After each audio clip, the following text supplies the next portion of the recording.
welcome to the latest episode of What is My Country, the YouTube show where we talk to experts about national independence movements in Europe. I'm delighted to be joined by Dr Coree Brown Swan from the University of Edinburgh, who is an expert in both Scottish and Flemish nationalism. Hi Coree, thank you for coming on. Thanks for having me. So I just want to talk about you for a bit quickly. You finished your PhD in 2018. That's right. It was on both Scottish and Flemish nationalism. What was it about nationalism and successionism? Why did you find an interest in that topic? Sure. So it was a bit of a circuitous journey, as you'll immediately hear from my accent. I'm neither Scottish nor Flemish, nor European. So I grew up in California. But in 2006, I was on a language exchange in Wallonia, and living with a family in a very small town named Papenster, and working on for my French, volunteering in a local school, and that was part of my undergraduate exchange. And one weekend I decided, okay, get out of this little town in the middle of winter. I said, oh, well, I'll go to Bruges. And my host family said, oh, well, you must be very careful there because you should speak Flemish, or you should speak English. It's better to speak English. People will be much nicer to you than if you speak French. I'm like, well, I've come to this country to speak French, and I don't think I really knew all that much about it. And so I went to Bruges and I spoke English, and I'm sure it would have been fine if I spoke French, but I was really interested in this dynamic. And so I started reading more and more about Belgium. And then later, I was doing a master's in Poland and couldn't really settle on a topic. I was interested in general. I wasn't quite sure what I wanted to work on. And at the time, there was they called it a mockumentary. So the Francophone radio or Francophone broadcaster did this mockumentary, a news set in which they said, the Flemish Parliament has voted to secede. We have barricades in Brussels. The king has fled the country. And I was so struck by this. It was just kind of a piece on the BBC website. And I was so struck with this idea because they surveyed people immediately after, and many people who saw this, and then it was very convincing. It was on the normal news sets with normal presenters. They believed this. They believed this was possible. And I said, well, I remember this experience. I'd always been interested in what was going on in Belgium. I remember this experience of going to Bruges and being told to speak English rather than French.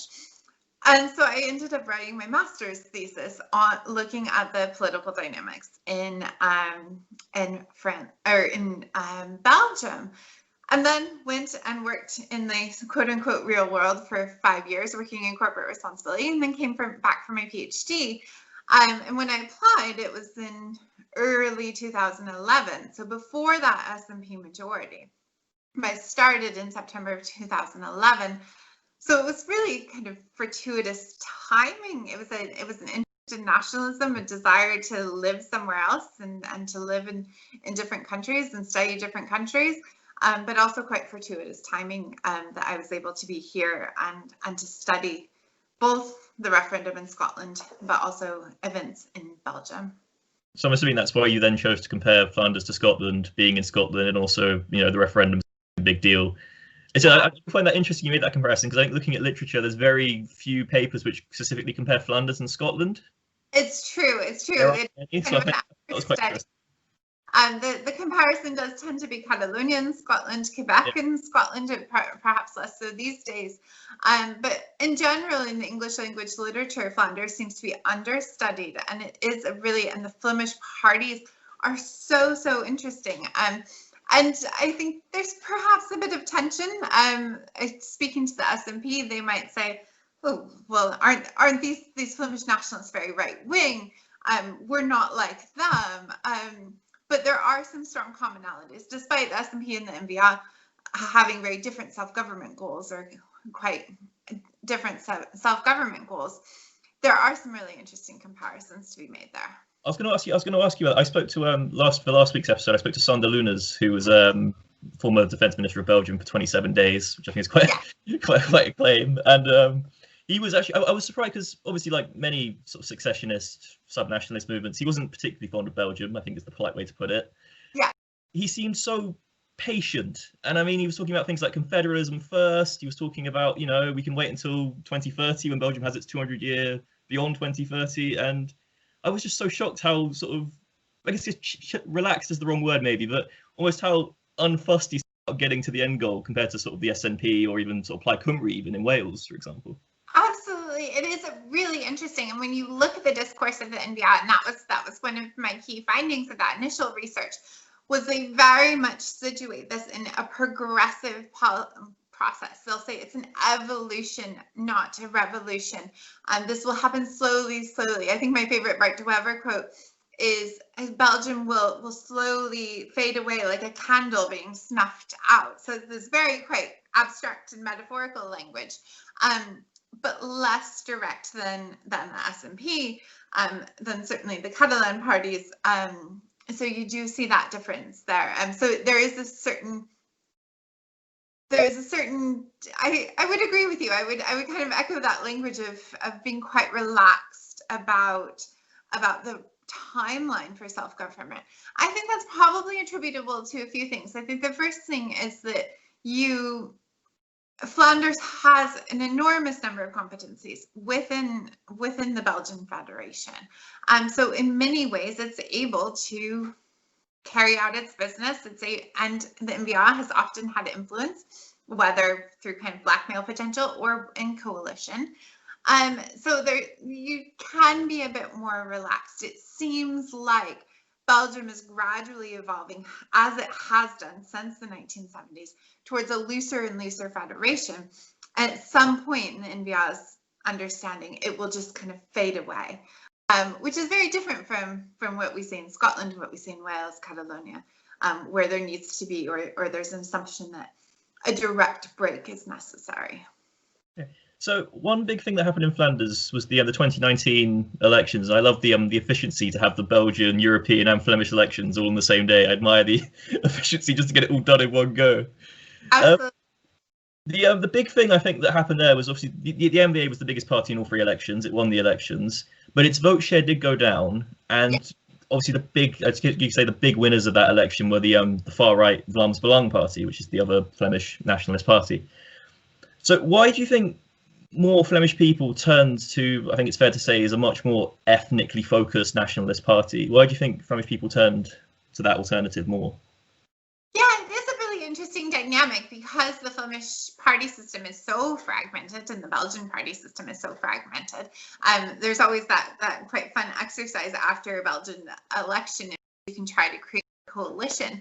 But the Vlaams Belang has definitely made inroads. It's had those peaks and very much troughs in which it seemed to be no longer relevant, but it is of increasing relevance in Flemish politics. It's an interesting one. I suspect the move towards the Vlaams Belang is not on the basis of their self-government goal. Their expression of independence, support for independence in Flanders is quite low. Support for more powers is higher, but it doesn't seem to be a major policy priority for the voters, but more on the mobilization, the ethnic appeal, and perhaps a bit of resistance as a party of opposition versus a party which participated in government. It's able to make those claims and make those kind of anti-system claims, which may appeal to people in a period in which politics is complicated and the economy is complicated, and people seem to feel less trustful of politicians, less trustful of the media, and less trustful of institutions. Also, I think probably the fact that voting is mandatory in Belgium perhaps plays a role as well. If you are quite dissatisfied with the system and you have to vote, you might vote for the outsider. You might vote for someone who adopts a very anti-system message. So it's interesting, yeah, that anti-establishment message. I think it's really interesting that I was talking to Sander Lunes last week. He did say that having been I think they've been in the Flemish government in one way or another, 2004, and they obviously were in the national government between, was it 2014, 2018? I think it was. So they pulled out right before the 2019 election. Yeah, and he was saying that he did think the establishment factor obviously I'm not calling the NVA an establishment party by any imagination, or I guess you could actually. I don't know. It's interesting. I mean, they're the largest party. I think they definitely promote quite an outsider message, and but they're the largest party, and they have been for quite some time.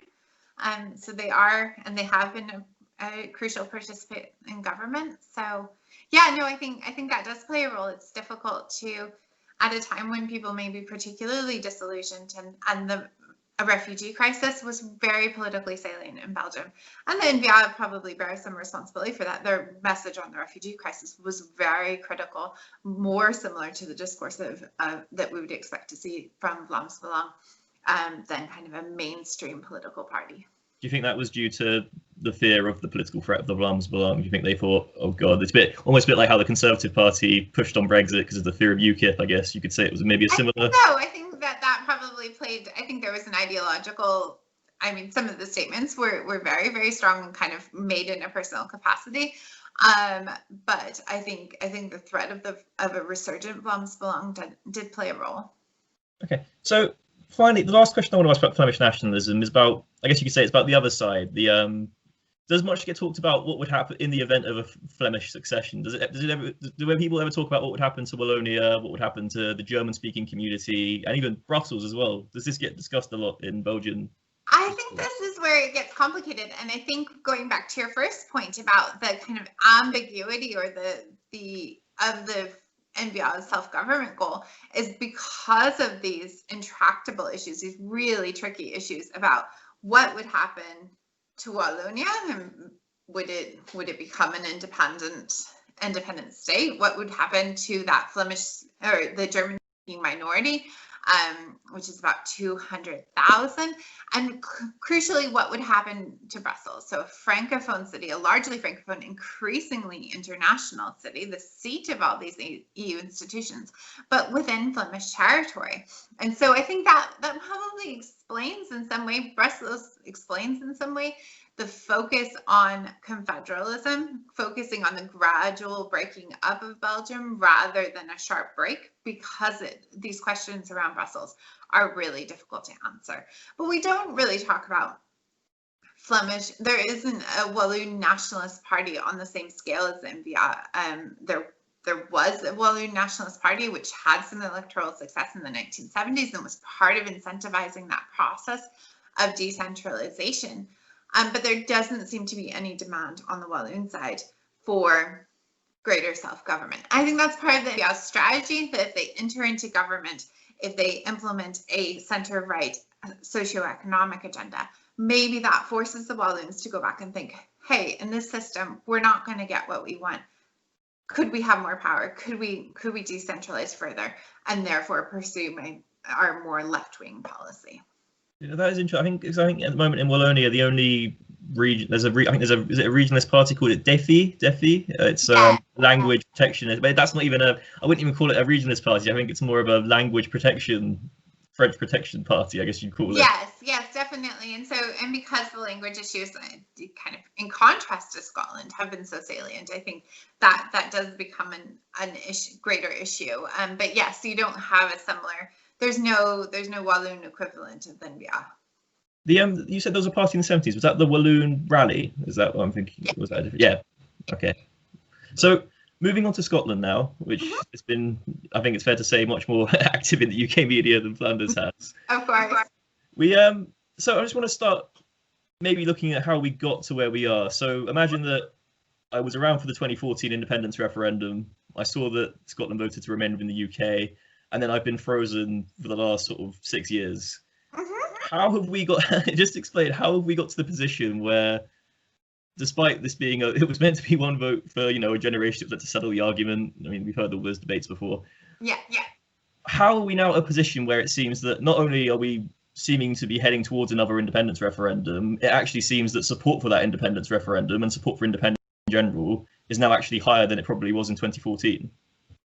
Absolutely. So it's very much an instance of the SNP snatching victory from the jaws of defeat, or perhaps its rival parties snatching defeat from the jaws of victory. So you saw immediately after the 2014 referendum a massive increase in support and membership of the SNP, and that really fueled their 2015 results. Remember that the party took 56 of 59 seats in Scotland. Something that would have been unthinkable just 5 years earlier. And that kind of mobilized this yes electorate. But I think the key turning point is Brexit. So in 2016, there was a Holyrood election.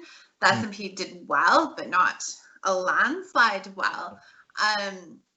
But then Brexit really changed the terms of the debate.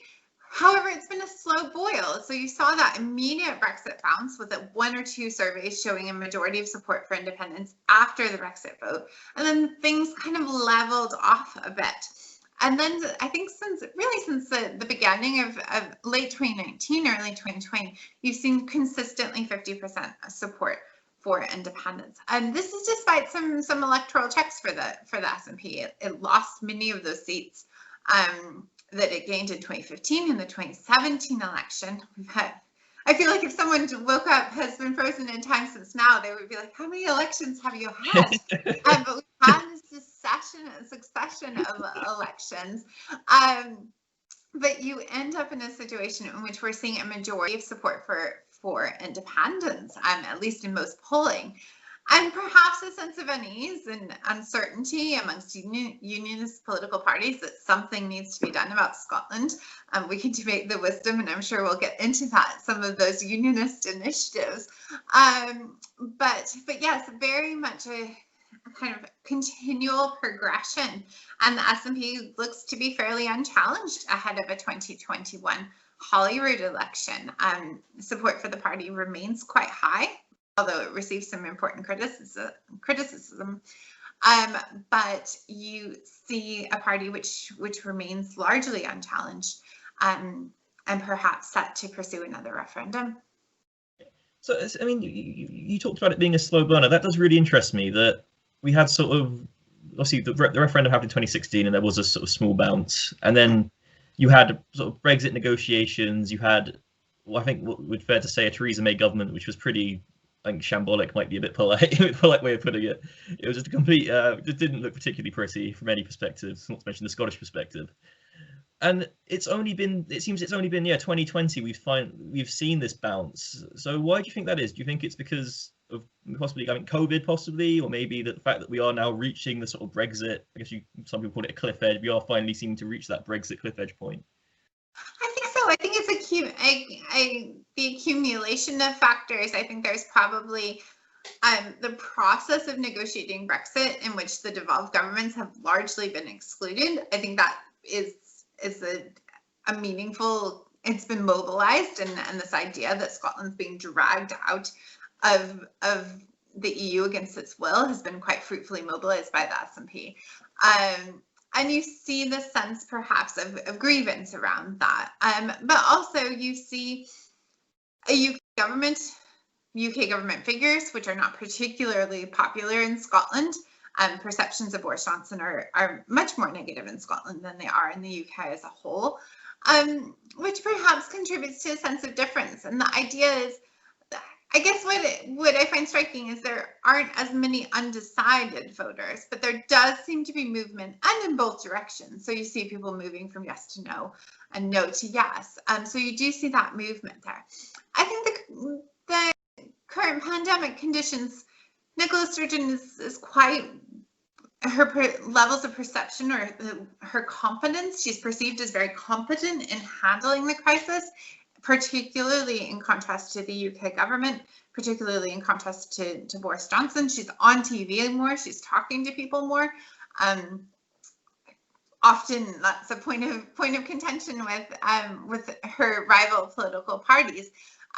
But I think that contributes, because in some ways you could see coronavirus being benefit to the unionist argument. This is this big threat. We need to gather together. We need to fight it together. And we see that in some of the discourse and communication, particularly from the Chancellor and the Prime Minister, saying it's the broad shoulders of the United Kingdom that will allow us to get through this. But then if that government isn't perceived as competent as the Scottish government or as the devolved government, that can kind of undercut that message. And we see this not just in Scotland, but we see it in Wales as well. I mean, the conflict between the Welsh government, or the pleas from the Welsh government to cooperate and to close the border and to provide additional financial support, that's also undermined in some ways the case for the union. Okay. So speaking of the Prime Minister, Mr. Johnson, his comments on Monday night, I think it's fair to say, were quite extraordinary. I think when I first saw them on Twitter, I actually wasn't sure if it was a joke. I wasn't 100% sure if they were true, because the exact quotes were, I've got them here. He called devolution a disaster, in quotes, and even more extraordinary, given some things that happened in Iraq, he called it Tony Blair's biggest mistake. And I mean, I honestly, again, I saw it on Twitter when it first started floating out. I thought, he hasn't said that. Surely not. Surely he couldn't have said something so ridiculously crazy. But then, obviously, then it was, I don't think it was confirmed by Downing Street, but it just wasn't denied, I think was the best way to put it. And then you had also Robert Jenrick, who came on, I think it was BBC Breakfast the next morning, saying that he did a bit effective. I mean, I'm sure he agreed with the Prime Minister, but he effectively said that devolution was the cause of separatism, the cause of Scottish nationalism. Mm-hmm. So I'm just wondering, what has the perception been in Scotland, and how do you think it will play any role in the elections next May? These comments. I think it was straight candy for Scottish political Twitter. I don't know if it would necessarily play a direct role. It will make a very nice leaflet in front of the SNP. The Tories are a threat to devolution. But it's an extraordinary thing to say. In a time in which the union, and there's a wide perception or a widespread agreement that the union seems to be in some sort of state of crisis or state of peril. So it is an extraordinary thing to say, particularly given that devolution it wasn't an attack on the SNP or the idea of independence, but devolution, which is it's very much, we're 20 years on, very much cemented in Scottish political life. You can't imagine Scotland without, and many younger voters will have never experienced Scotland. Exactly. I was born in 1997, so my entire political knowledge is having a absolutely. And so for many younger voters, devolution it's an accepted fact. And when you look at the Scottish Social Attitude Survey, such a tiny percentage of the population thinks that devolution should be limited or gotten rid of completely. Most people think devolution should be expanded. So this kind of attack on institutions and institutional arrangements it was surprising because you are it's a very delicate time. You're ahead of the 2021 elections, and you see Scottish Conservatives in the last few days trying to distance themselves. I was going to say, I think Douglas Murray must have been pulling his hair out when he heard those comments. Right? Yes, absolutely. And you see them distance. Well, that's not what the Prime Minister meant. That's not. No one's calling into question devolution. So there's an effort to kind of distance themselves for those remarks. But I think there is probably a concern that Boris Johnson will not help the Scottish Conservatives' cause ahead of the May 2021 elections. That's interesting. So I'm curious, again, the comments made by Robert Jenrick on BBC Breakfast the next morning, saying that devolution has led to, and he used the term separatism, which I don't think has actually been used before in the UK perspective. I thought that was quite an interesting choice of word. Yeah. But, kind of dicey. Yeah, I mean, it's not something we would use in Scotland. I suspect it's used a bit more in the rest of the UK. I mean, I don't think I've ever heard a major politician use that term, but yeah, no, I mean, that was in itself. But talking about that claim, I guess in a way it's true in the sense that without devolution we couldn't have reached independence. Is it accurate to say that without devolution we couldn't have got to Scottish independence, or do you think there could have been another way to achieve it? Yeah, that's a tricky one, because you have this idea, and this was the SNP's position, and I'm afraid I don't think it was a very realistic one. Pre-devolution was a majority of seats at Westminster held by the SNP would be a mandate for independence. And post-devolution, the SNP very much saw devolution as a pathway, as a stepping stone. So it was a bit skeptical. It was skeptical, particularly in the 1970s referendum, but in 1997 as well. A bit cautious, but realizing that this was a pathway, this was a stepping stone to independence. It was something that an independence platform could be built upon.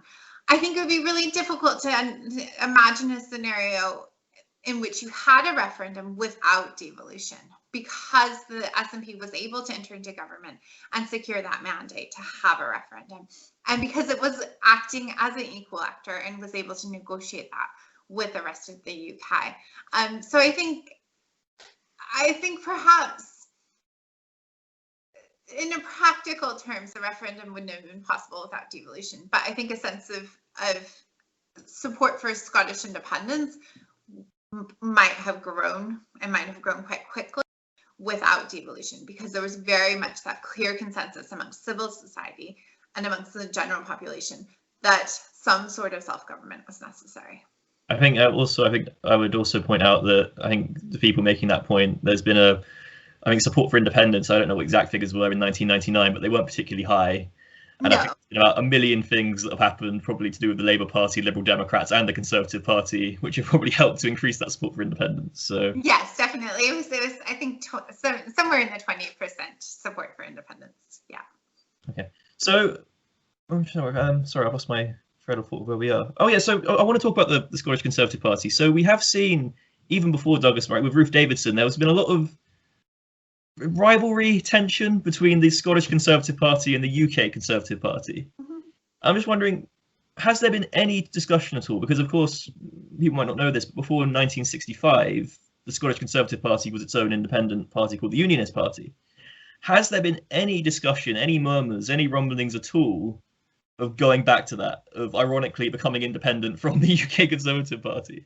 So there was, not recently, Murdo Fraser, who was one of the leadership candidates against Ruth Davidson in 2011, I think, his proposal was for an independent Scottish Conservative Party, to go back to those roots, to have more autonomy, in some ways a kind of devolved party, but an independent Scottish Conservative Party. And this wasn't particularly a popular idea.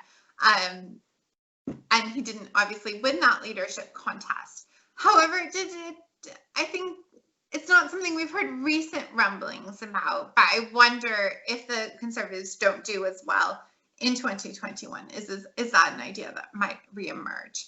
I think the fact that the Conservatives in Scotland have been on the ascendant is important, and I think that has allowed for a degree of party unity. But so much of that was around the charisma and the persona of Ruth Davidson, to be able to offer a distinctive voice, to set herself apart from the government at Westminster.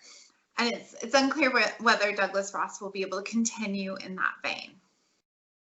So looking forward, I'm just thinking about that as an idea.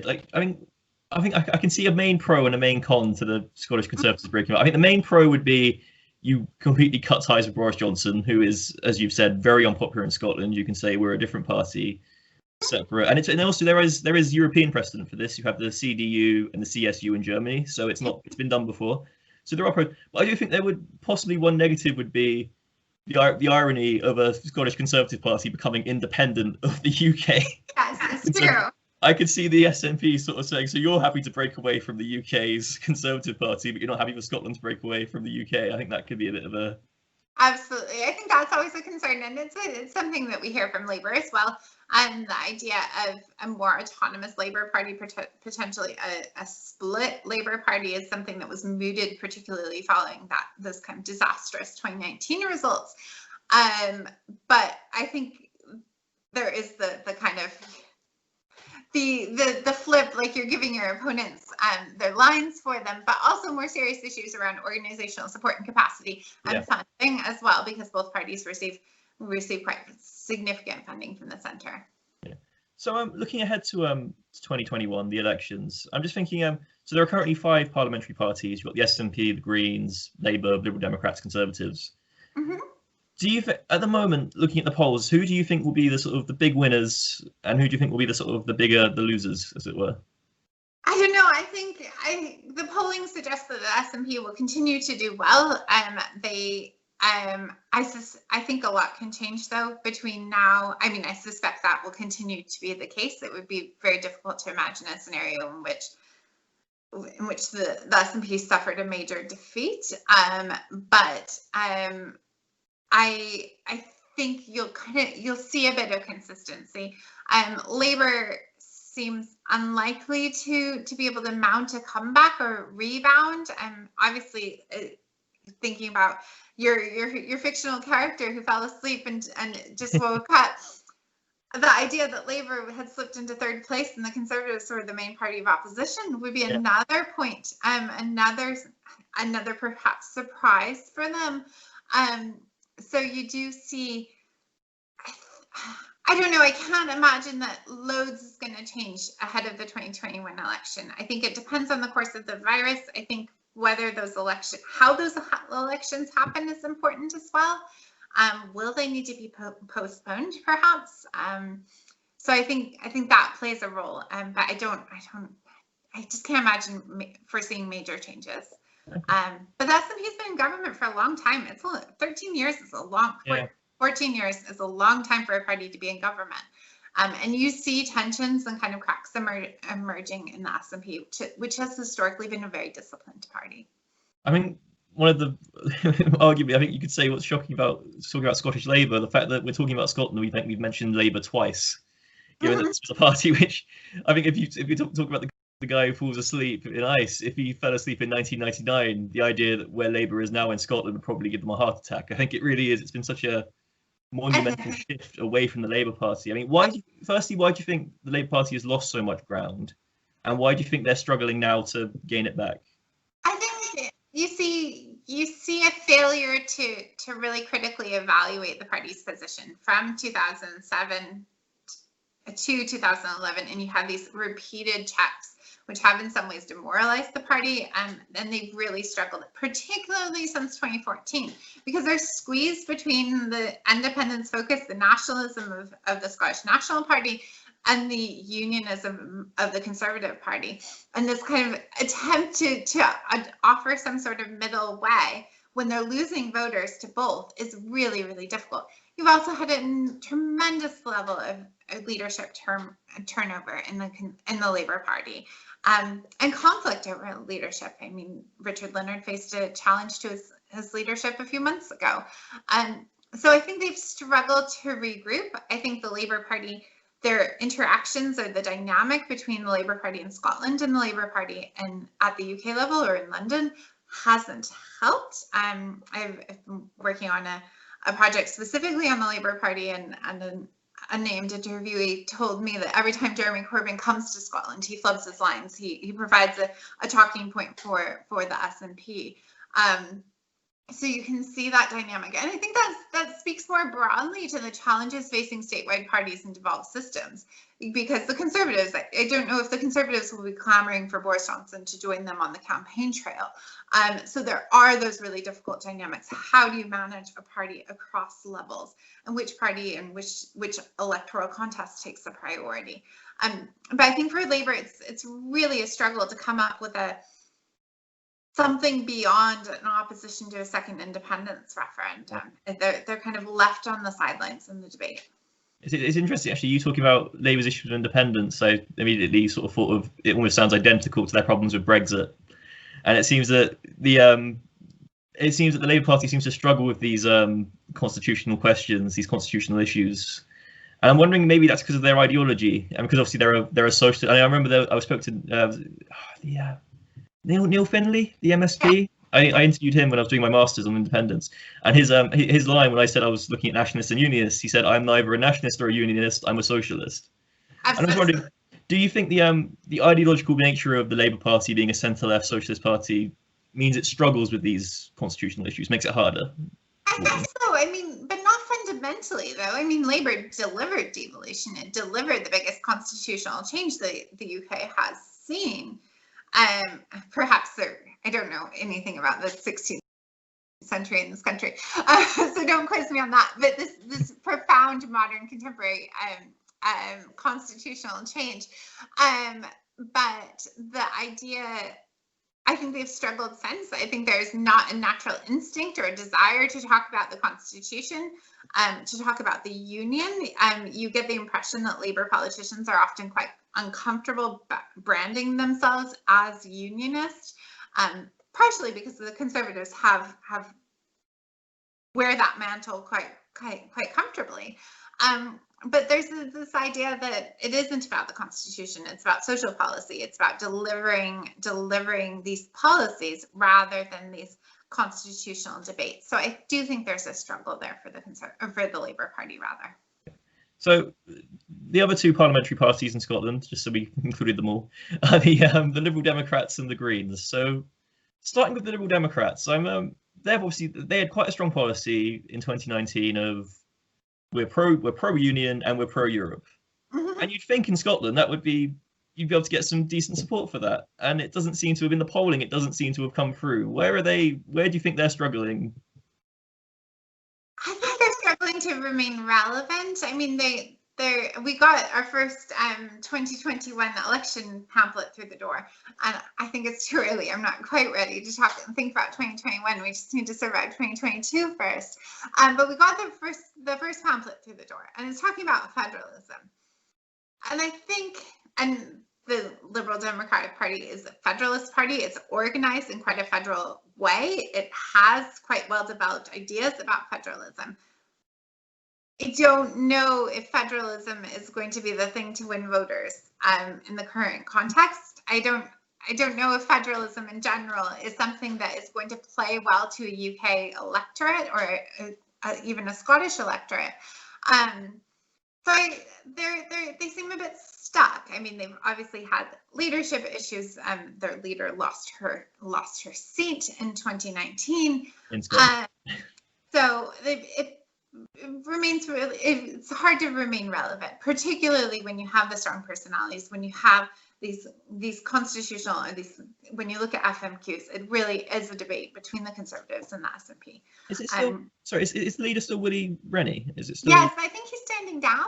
Okay, so honestly, I mean, that's terrible that I don't even know that. I mean, it sort of really shows the issue. Yes, it is that name recognition, that relevance, and he's been in politics for a long time, and I bet if I walked around my neighborhood asking people who is this, they'd recognize Ruth Davidson, they'd recognize Nicola Sturgeon. I don't know if they'd recognize Richard Leonard. I don't know if they'd recognize Willie Rennie. Would they recognize Douglas Ross out of interest, do you think? Or I don't know if yet. Maybe soon. I mean, it's hard because people catch the clips on the news of FMQs, and those continue to be dominated. People remember Ruth Davidson from the referendum, and the last campaigns run in Scotland were very much Ruth Davidson's Conservatives. So it was very interesting branding around a personality, around a single individual. So I wonder if Douglas Ross will struggle to replicate that kind of persona or that dominant trait within the party.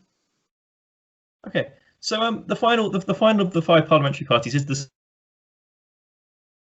Scottish Green Party, and I was on one of these episodes. I was talking to Lorna Slater, who about their chances in the next, possibly winning 10 or 11 MSPs, and even talking about possibly beating the Labour Party on some regional lists, which again just shocks me and tells me how bad the Labour Party is doing at the moment.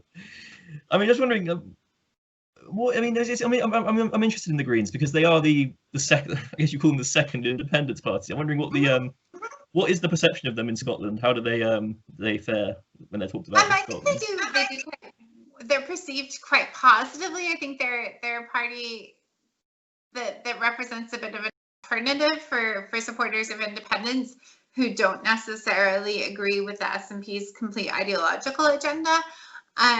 They do quite well, I think, off the top of my head, often on that regional list, and that's the advantage of the regional list system in Scotland, or the Scottish kind of quasi-proportional system.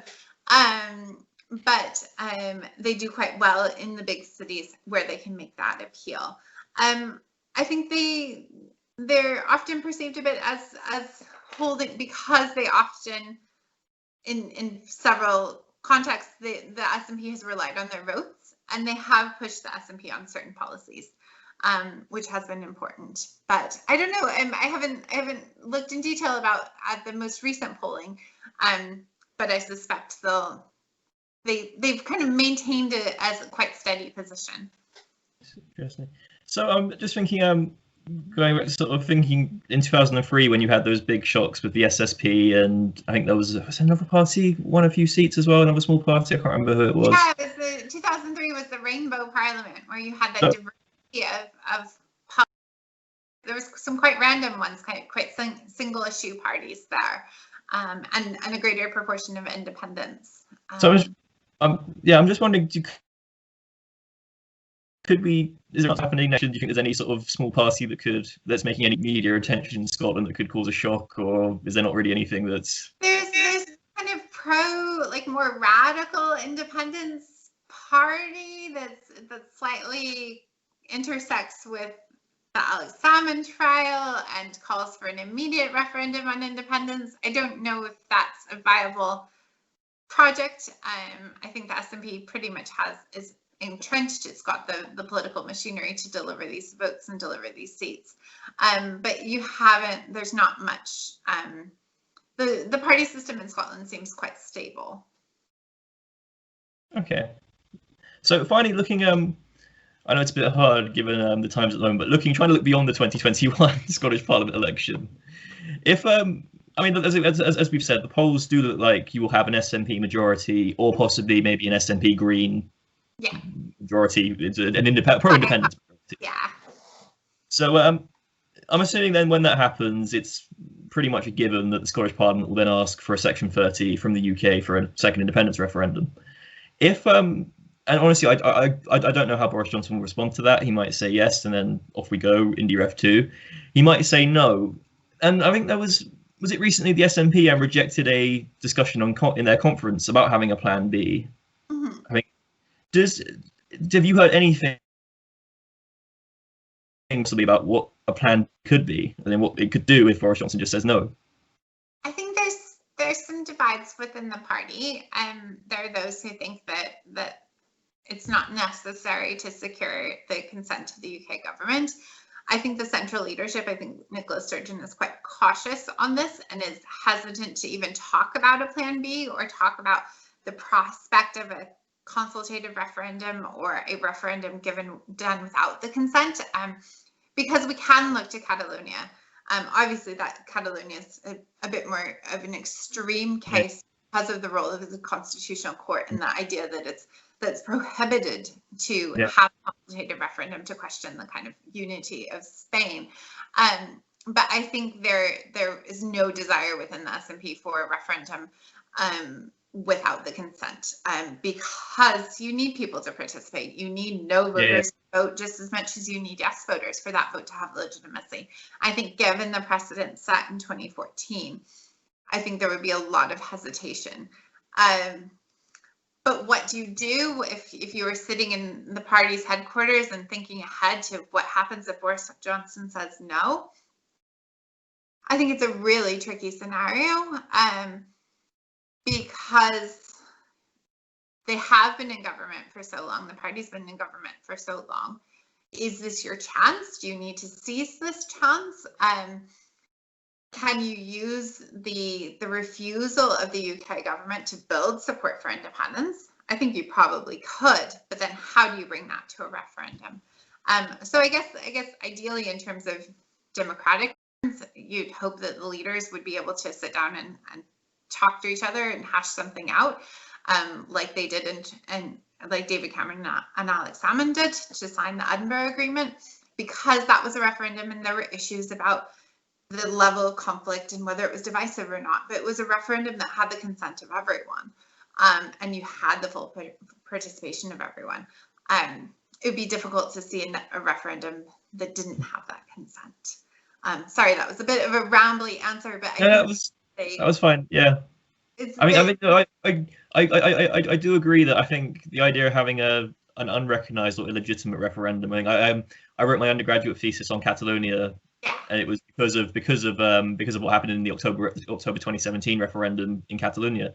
Yeah. And I just can't see. I mean, obviously another big issue with having an illegitimate referendum is EU membership. Of course, if you try to secede illegally, you then can't. The European Union then probably wouldn't accept you as a member because of Spain and because of Belgium and other sort of legal reasons. Yeah. But I do think it is a very difficult situation for the SNP. It's a bit of a tricky it's a tricky one to ponder. True. So yeah, just the final question. John Major spoke, I believe it was last week, about the possibility of a two-part referendum. So a sort of, you have a referendum on whether you want to leave, then you negotiate, and then you have a second referendum. Do you think that could be in a sort of compromise position between the UK and Scottish government, or do you think there's no appetite for that from the SNP? I got a phone call from the Scotsman asking me about this immediately after it was announced. I was a bit confused. But no, I guess my core question or my core concern with it is, what incentive would the UK government have to negotiate a kind of exit arrangement in good faith? Because if you lost the referendum, people said that they would like to be independent, and then 18 months later, 2 years later, however long later, you have a referendum to endorse the deal. We've seen how well those negotiations go, how difficult they are. What would be the incentive of the UK government not to try to re-win the referendum? What would be the incentive for the Scottish government to take part in this process, to agree to it? So I don't know. It was an idea. It was mooted, and it's not without precedent. The 1980 Quebec referendum had a provision in which the Sovereignty Association would be negotiated with Canada and then voted on, but that wouldn't overturn the results of the initial referendum. So that would have just been, so if they'd lost, so if they had won the first one and lost the second one, then would they negotiate further and try again, or? I think so. Yeah. So and it of course never got to that point. So we don't know how that worked in practice, or that would work in practice. I don't know if that would. It seems a way of stacking the odds against independence, and I wonder if SNP voters, if independent supporters, would accept that as a legitimate kind of viable democratic option. What if there was? I'm trying to work out how I'm just trying to off the hoof think how it could work. If there was maybe sort of a third party, maybe some sort of third party trying to moderate the negotiations, possibly. Maybe I don't know if that could be the EU or maybe. Yeah, if you had some sort of mediator, maybe.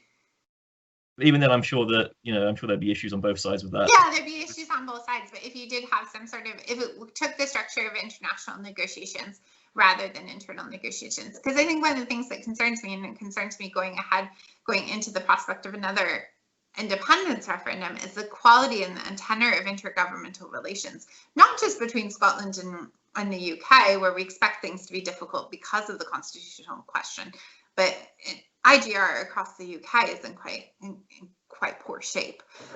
So would you have those relationships? Would you be able to bring people to the table and sit down in good faith and have a genuine conversation? That's interesting. That's maybe, I promise this will be the last question. You just maybe think of another question about the rest of the UK. Do you think? I was just wondering, would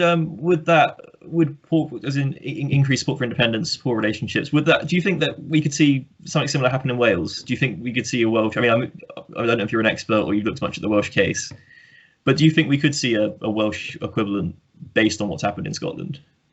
I mean, we've seen support and its increase in Wales, not of course to Scotland's level. But you've also seen what they call indie curiosity. Someone's indie curious, willing to engage. And you see this from Labour as well, from Welsh Labour. This idea that you're willing to engage in kind of examining or pondering what an independent Wales might look like. So I don't know, given the size of Wales, given the comparative weakness of the nationalist movement in Wales, whether you would see that immediate move. But I do think you're seeing more reflection on what Wales could look like within the Union. Yeah. I suspect you could see more reflection on what Wales could look like out with it. It's interesting. I recently read Plaid Cymru's Independence Commission came out. I think it was 2 months ago, and I, being the PhD politics nerd that I am, read the entire thing in the space of less than a week, and it was interesting. It was certainly, I think there were some limitations and some things to question, but it was definitely an interesting thing. Yeah, yeah, and you have a bit more of a conversation. I was struck because you would struggle. Carwyn Jones attended an event, and I think it was kind of a cultural event, but it was about independence, Welsh independence, and the willingness of the Labour Party in Wales to engage with the idea of independence while remaining opposed to it was quite striking, and I think probably quite helpful. This idea that you could have a conversation versus this division and kind of everything needs to be a debate. So I think the quality of political debates over independence in Wales might teach us something, or might be something that we could learn from. And on that much more positive note, I think I think that's everything. Thank you so much for coming on. I really it was really nice to talk to you. I really appreciate it. Of course. Thank you for having me. Thank you. Hi guys, thank you for watching this latest episode of PhD-Politico Discussions. If you enjoyed this video, then please don't forget to give it a like. And if you want to watch more content like this, then please do subscribe. Bye guys.